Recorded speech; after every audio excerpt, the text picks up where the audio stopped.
గత సంవత్సరం బడ్జెట్ లో చెప్పిన కొన్ని విషయాలు పరిశీలిద్దాం. పేజ్ నంబర్ 15 అధ్యక్ష, రైతుకు నిజమైన మేలు జరగాలనే ఉద్దేశంతో మా ప్రభుత్వం ఒక్కసారి 31,000 కోట్ల రుణమాఫీ చేయాలని సంకల్పించింది. ఇప్పటికే ఇచ్చిన మాట ప్రకారంగా 2 లక్షల రుణమాఫీకి అవసరమైన 31,000 కోట్ల రూపాయలను సమీకరించుకున్నాం. అంటే డబ్బులు రెడీ పెట్టుకున్నాం. ఈసారి బడ్జెట్ లో ఏం చెప్పిన అధ్యక్ష, 20,000 కోట్లు మాత్రమే చేశారు అని చెప్తున్నారు అధ్యక్ష.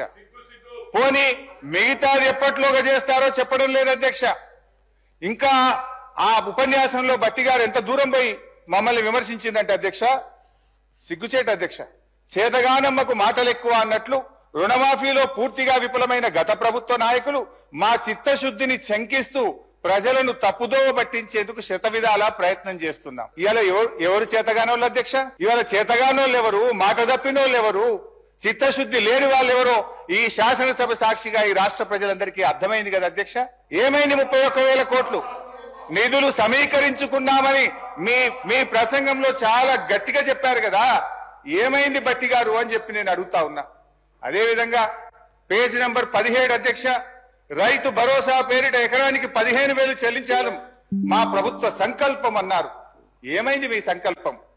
ఎక్కడ పోయింది మీ రైతు భరోసా? పథకం పేరు మార్చారు తప్ప 15,000 ఇవ్వలేదు. పోయిన బడ్జెట్ స్పీచ్ లో 15,000 ఇస్తామని చెప్పి స్పష్టంగా మీ ఉపన్యాసంలో చెప్పారు. వానకాలం ఎగబెట్టిండ్రు, యాసంగికి 12,000 అన్నారు. ఆ 12,000 కూడా సగం మందికి కూడా ఇవ్వని పరిస్థితి ఉన్నది అధ్యక్ష. అధ్యక్ష పేజ్ నంబర్ 27 అధ్యక్ష, బడ్జెట్ లో రైతులతో పాటు కౌలు రైతులకు గతంలో కన్నా భిన్నంగా రైతు భరోసా సాయాన్ని ఇవ్వడానికి మార్గదర్శకాలు చేసుకున్నాం. కౌలు రైతులకు రైతు బీమా కూడా ఇస్తాం. ఎంత గొప్పగా చెప్పిండ్రు అధ్యక్ష.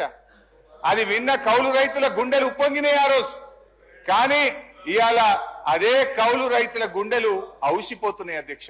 ఎందుకు ఇప్పుడు ఏమంటున్నారంటే రైతులు కౌలు రైతులు మీరే ఇద్దరు చూసుకోవాలని చెప్పి వ్యవసాయ మంత్రి గారు సెలవిచ్చారు అధ్యక్ష. కౌలు రైతుల బీమా గురించి అయితే మొత్తానికే మర్చిపోయింది అధ్యక్ష. ఈసారి బట్టి గారి బడ్జెట్ లో కౌలు రైతుల ప్రస్తావనే లేకుండా పోయింది అధ్యక్ష.